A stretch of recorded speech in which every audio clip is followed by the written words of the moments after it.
கரூரில் நடைபெறும் மக்கள் சந்திப்பு நிகழ்ச்சியில் முதலமைச்சர் விஜய் பங்கேற்க உள்ளார்.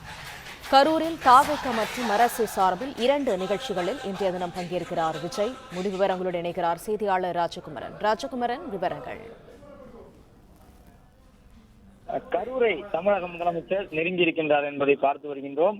இன்னும் சற்று நேரத்தில் வெண்ணெய்மலை பகுதியில் நடைபெறக்கூடிய நிகழ்வில் முதலமைச்சர் அவர்கள் பங்கேற்க இருக்கின்றார். அதற்காக கரூர் வந்திருக்கக்கூடிய முதலமைச்சருக்கு ஏராளமான வரவேற்பை வழங்குவதற்கு காத்திருக்கக்கூடிய பொதுமக்களையும் பார்க்கின்றோம். நீண்ட வரிசையில் காத்திருக்கின்றார்கள். ஒரு சில இடங்களில் எல்லாம் பெண்கள் ஆரத்தி கூடத்தோடு முதலமைச்சரை வரவேற்பதற்காக காத்திருக்கின்றார்கள் என்பதையும் பார்க்கின்றோம். கரூர் நகரத்தினுடைய எல்லையை தற்போது தமிழக முதலமைச்சர் நெருங்கி இருக்கின்றார். அதே நேரம் இந்த நிகழ்வை பொறுத்தவரை வரக்கூடிய வழி எங்கும் காவல்துறையினருடைய கட்டுப்பாட்டில் சாலைகள் கொண்டு வரப்பட்டிருக்கின்றன.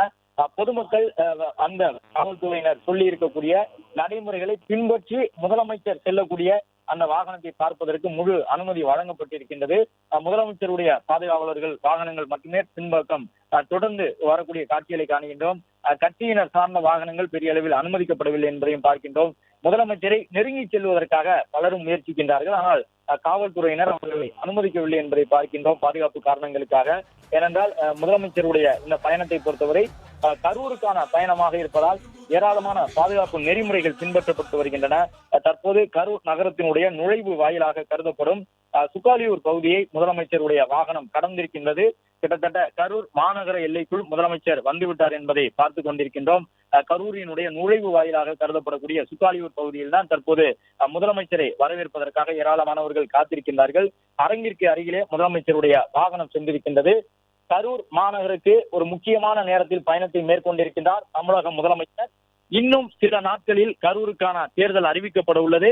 கரூர் தொகுதி இடைத்தேர்தல் நடைபெற உள்ள நிலையில் கரூருக்கு பயணம் மேற்கொண்டிருக்கின்றார் தமிழக முதலமைச்சர். கரூர் பயணத்தில் யார் மீது எப்படியான விமர்சனத்தை முதலமைச்சர் அரசியல் நிகழ்வில் பங்கேற்று முன்வைக்கப் போகின்றார் என்பதுதான் பலருக்கும் இப்போது இருக்கக்கூடிய எதிர்பார்ப்பு. எந்த சூழ்நிலையிலும் முதலமைச்சர் இந்த கரூர் நகர மக்களுக்கான தன்னுடைய உதவியை நிறுத்த மாட்டேன் என்று சொல்லியிருக்கின்றார். பாதிக்கப்பட்ட மக்களுக்கு தொடர்ந்து உதவி செய்வேன் என்று ஏற்கனவே முதலமைச்சர் அறிவிப்பினை வெளியிட்டிருந்தார். இப்பொழுது முதலமைச்சர் கரூருக்கு சென்றிருக்கின்றார். 36 குடும்பங்களை சார்ந்தவர்களுக்கு பல்வேறு விதமான உதவிகளை வழங்கப் போகின்றார்.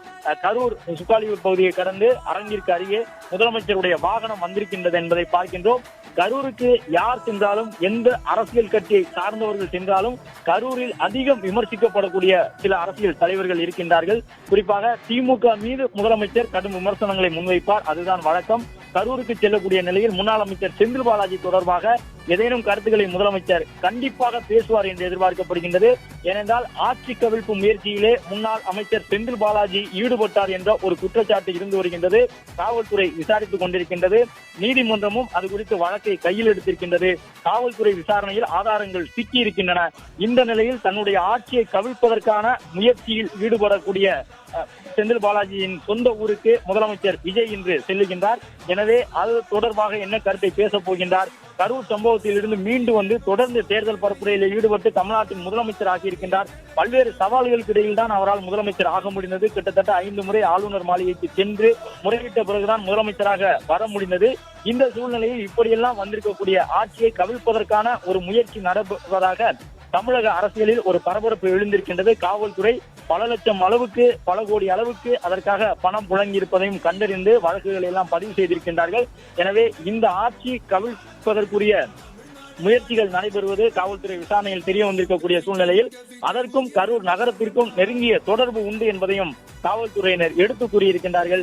கரூரில் யாரை பற்றி என்ன பேசப் போகின்றார் தமிழ்நாட்டினுடைய முதலமைச்சர்? எதிர்க்கட்சியான திமுக மீதான அவருடைய விமர்சனம் என்னவாக இருக்கும்?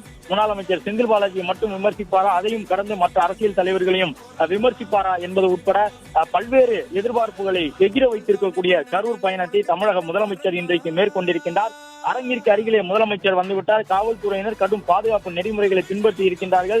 சாலையினுடைய 2 பக்கமும் திரண்டு நிற்கக்கூடியவர்கள், குறிப்பாக பெண்கள், இளைஞர்கள் உற்சாகமான வரவேற்பை முதலமைச்சருக்கு வழங்கியபடி இருக்கின்றார்கள். வெயிலையும் பொருட்படுத்தாமல் முதலமைச்சரை வரவேற்பதற்காக அவர்கள் காத்திருக்கின்றார்கள் என்பதை பார்க்கின்றோம். முதலமைச்சருடைய வாகனம் தற்பொழுது அரங்கை நெருங்கி இருக்கின்றது. இன்னும் சற்று நேரத்தில் அரங்கத்தை வந்தடைய இருக்கின்றார் அமைச்சர், தமிழக வெற்றி கழகத்தினுடைய தலைவர் ஸ்ரீ ஜோசப் விஜய்.